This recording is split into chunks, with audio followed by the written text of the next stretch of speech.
Okay, another edition of Riding Home. We've had to adjust. So Georgia with a 10-3 win over Clemson. Matt?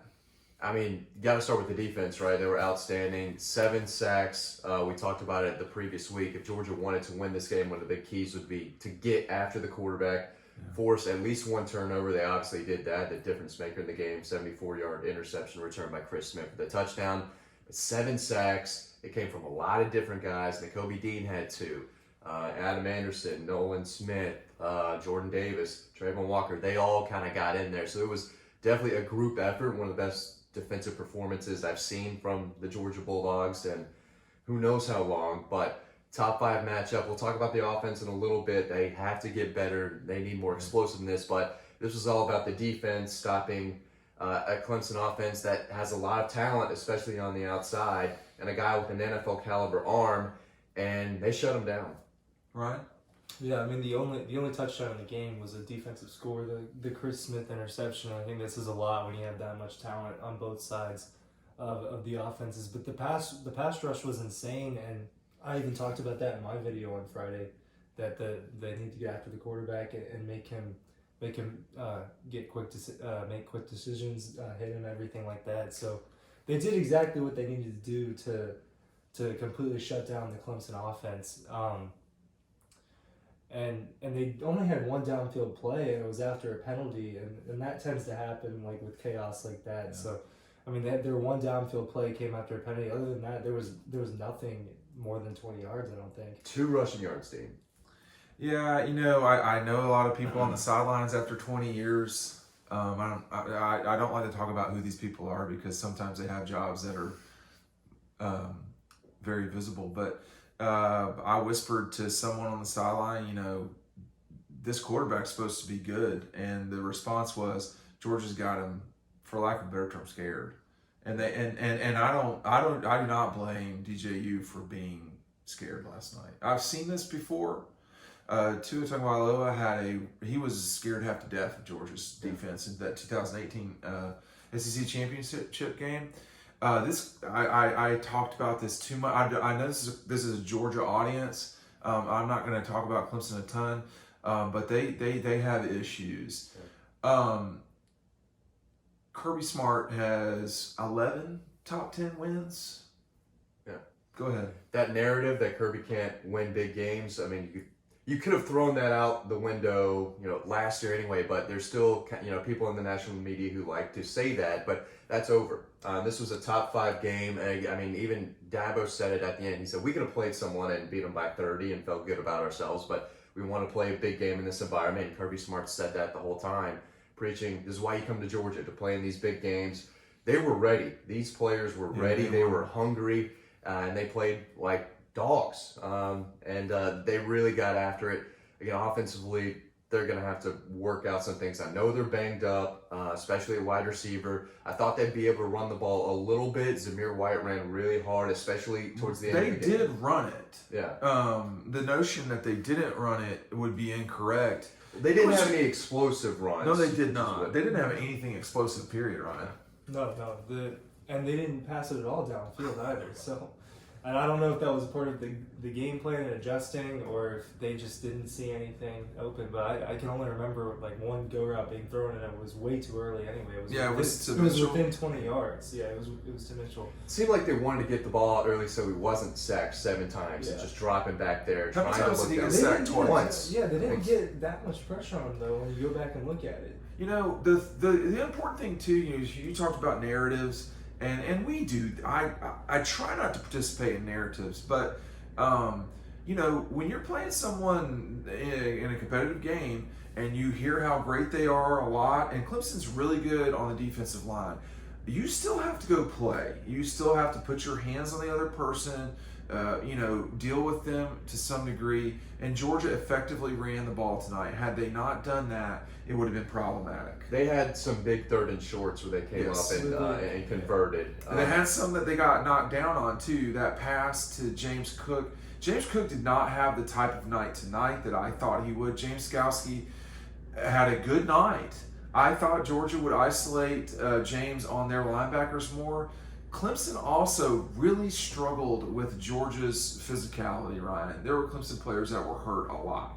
Yeah, no, they had even their best defensive lineman, Brian Breesy, went out for a few minutes, but they had a lot of guys who had to go take breaks. I mean, the defensive line just absolutely tore them apart. Well, I'll say go this: back and look at it. Georgia's offense has struggled a little bit, but they've got some dudes over there. Brian Breesy was very good. Andrew Booth could be a first-round pick at cornerback. He was really good. We'll see how good they are the rest of the year, though. But Georgia will score more than 10 points next week, and probably. When we got into the elevator, I told y'all I think Georgia should have won this something like 20-3. Yeah. They left too many opportunities out there, and when you're playing Clemson, the Gators, certainly Alabama, which is clearly right now, I don't want to hear about Alabama and Clemson anymore, okay? Alabama's in a different stratosphere than Georgia, than Clemson. They're in their own pod right now. Shut the whatever up about that. That's not reality-based. LSU is not Alabama. So LSU's going to have a new head coach soon. So, look, this was a physical fight. Lewis Seen, Adam Anderson. I'm just looking at the stat sheet. Nakobe, Latavius Brini, Chris Smith. Maybe shut the whatever up about the transfer portal. 2 veteran guys who have waited their turn, sat on the bench, and were able to play a little bit towards the end of last year, and that obviously helped them getting that experience, that the final, I guess, couple games, especially for Chris Smith, who took over for Richard LeCount. You saw the instincts there. You knew that they knew what they were doing. They, again, were ready to play, and he made the play of the game. That was the difference. Jumping that route, making the catch, and then taking it for the score. No one ever talks about punters. Will Spires for Clemson had a good night. Yeah. Okay, had about a game-changing a moment, and it wasn't necessarily because of him, but it was because of that side. I hate those punts, and it cost Georgia. Jake Camarda, I am very lukewarm about Jake Camarda, and he can change my mind. When he's on tonight, he's on. I mean, didn't he get 2 inside the 5? 4 of 5 inside the 20. He pinned them deep the entire first part of the game. Clemson couldn't move. They were accurate, but he could boom them when he needs to. But he pushed them down. He knows it's a weapon. Last night was an NFL debut for Jake Camarda. There's only 32 spots in the NFL for punters. It's tough. But if he does that, that's a national championship punter. Alabama has used that consistently. We talked about special teams. I thought Georgia would have the edge there, and they did. They certainly did. Missed the early field goal, would have given them basically a 2-score game for most of the game, and would have been a big deal. The second one was huge to give them that 10-point lead, so they definitely won there. But I thought Georgia's offensive line played better than theirs did, obviously. Oh, clearly. They were not ready for Georgia's front 7 at all. And they were bringing guys from everywhere. And I want to say, Matt, and I would not say that Georgia's offensive line was not ready for Clemson's D-line. It was just a fight, which is what the insiders I talked to this week, if you go and read what we were hearing, if you read the insider reports, they did say, hey, I think Georgia can fight with them. Not a lot of carries, generally speaking.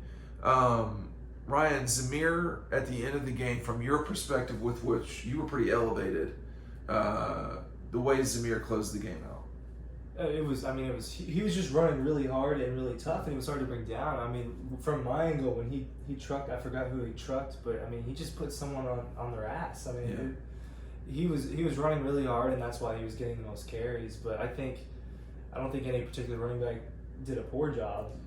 James Cook didn't have a great game. I think they all went in there and ran hard. To James Cook, they had to get him, the ball in specific ways. It's not like you can line James Cook up there and ask him to do what Zamir White did or what Kendall Milton did. He only had a couple runs, but it looked like 2 of those were tough. Yards. It's a physical group. We didn't see a ton of Kenny McIntosh. He had a nice reception out of the backfield for a first down at some point in the game. If I told you Brock Bowers was Georgia's leading receiver against Clemson, would you? I would have been very surprised. We've heard a lot about him, obviously, but they went to him early, too. He had 4 catches in the first half, 2 on the first drive. First 3 or 4 catches. But he's got to build some chemistry with someone. Well, Fitzpatrick's is not. I mean, George is not what he does. really hurt. Yeah. I mean, they're not what we're going to see in October or even early September. This is a team that's banged up. And Georgia's DBs, this was the worry from the folks I talked to with football backgrounds, including Kirk Herbstreit and people I don't name their names. They were worried about the secondary, but the secondary fought the entire night, right? They did fight. And I don't know if they were completely tested because of how good the front seven That's did. a good point. And not letting them get downfield. So I think they'll be tested more as the season goes on. But in what they were given, they did a solid job. But bro, listen, man.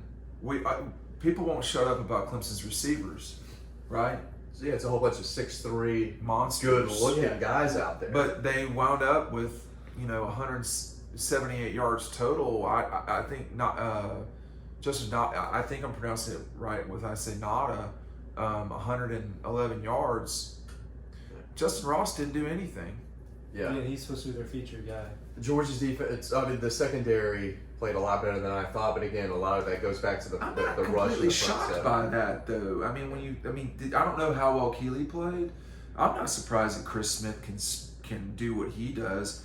Breeny, I'm not surprised. Go ahead. Had a few PI calls, but they Some were of right those- in their pocket. Some of Some those were were close. reaching Some to were me a close. little bit. They, but the guys weren't really allowed to play. There was some hand fighting. There were a couple guys. I mean, I think Keely Ringo did basically tackle someone That's okay, though. in the end zone. But as it turned out, you didn't want him in the end zone anyway. So for I field never goal got penalty. the feeling, and we were supposed to record this last night. Charlotte's got to do a better job of. It's a low 3-star town. Charlotte's got to do a better It wasn't job ideal. of like. It can't be that hard to find food at 1 o'clock or 2 o'clock in the morning. But one thing I said to y'all in the car. Now I'm thinking about how I've not eaten since lunch yesterday. Right. Was that this team is an older team with guys like, I guess Lewis, but Chris Smith, Adam Anderson could have left. Quay Walker could have left. Jordan Davis, Devontae Jordan. Wyatt. Yeah. Channing Tindall made a play last He made a night. couple of tackles for us. This is an older group. They are not going to give it up. And JT Daniels has something to prove.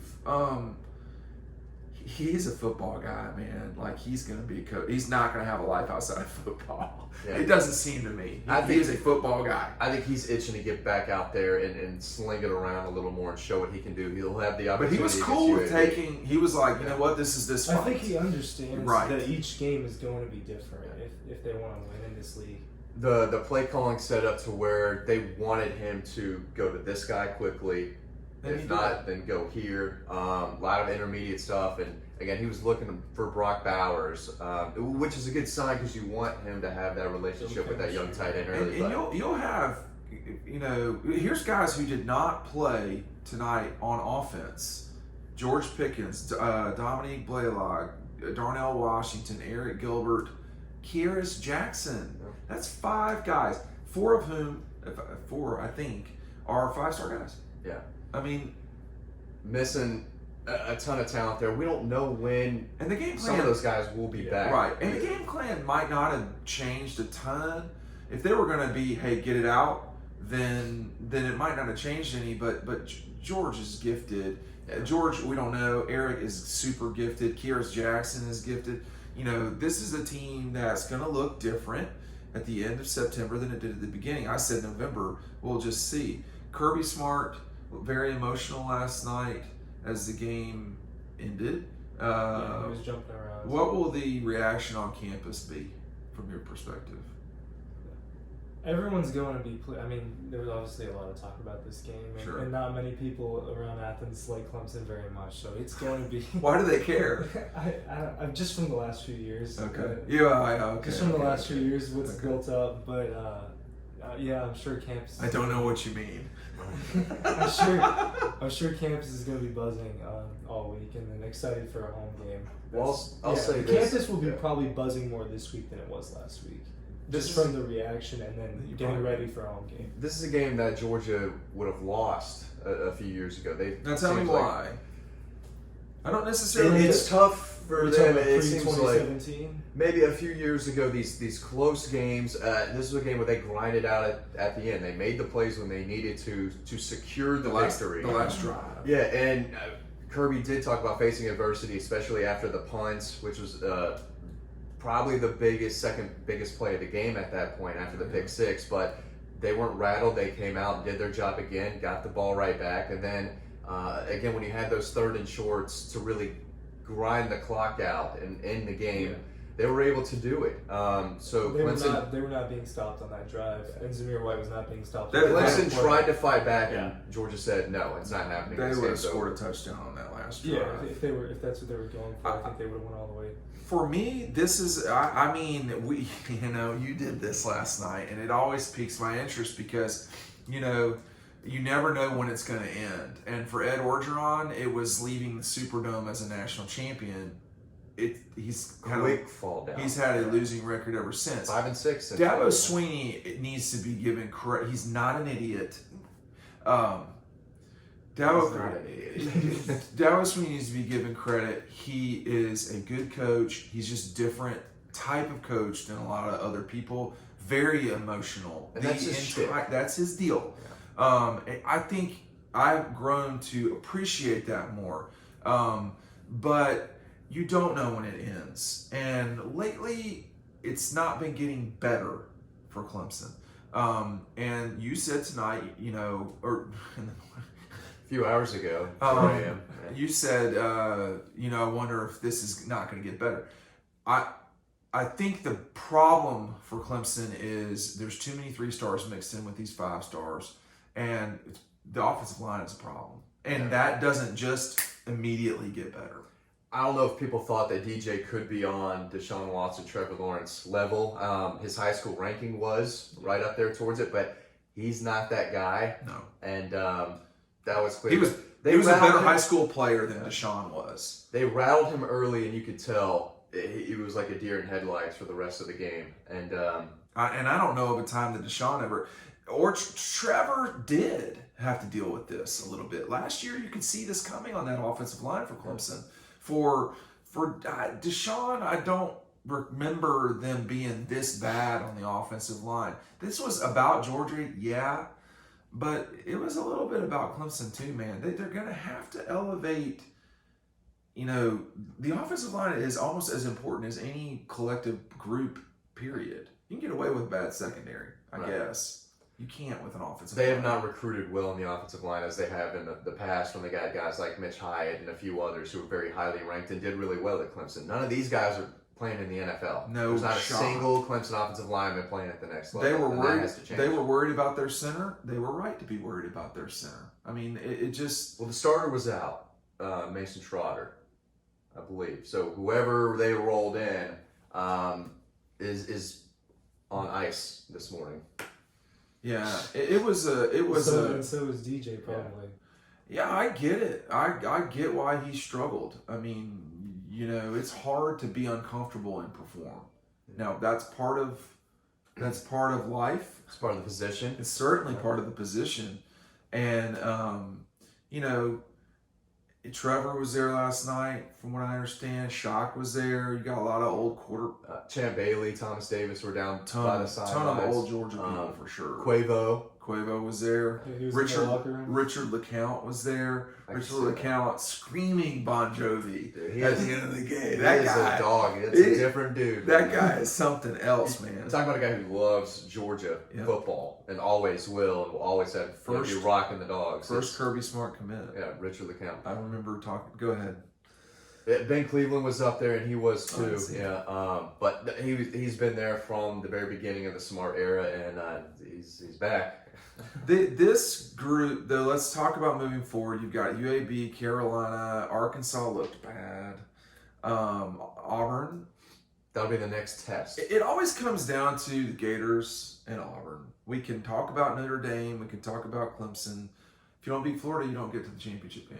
No, and that's obviously the first step to get to the playoffs. So Yeah. As of right now, I don't think Auburn's going to be a crazy test. It will be a step up from what they have in the next few weeks. But You think so? Or do you think? Yeah, I mean, I'm still not super sold on Bo Nix. Never have been, but I love Tank. Tank is really good. And they put up 60 points That's with what a I'm new coach, new system going out, and it wasn't Eastern Illinois. I mean, Akron is halfway decently, They somewhat are. respectable, Yeah. and they put 60 on them. So it might be a bigger test than people think. It's always kind of And tough to play out it is there. down there. So, But Georgia always played. They've played well They win down there games in in the Auburn. past. They kind of own the plains It's a little bit. yeah, but it's tough to play down there, man. No question about that. Well, look, we appreciate everybody watching. Hope you're enjoying the videos. Make sure you go to the website. We'll see you over there.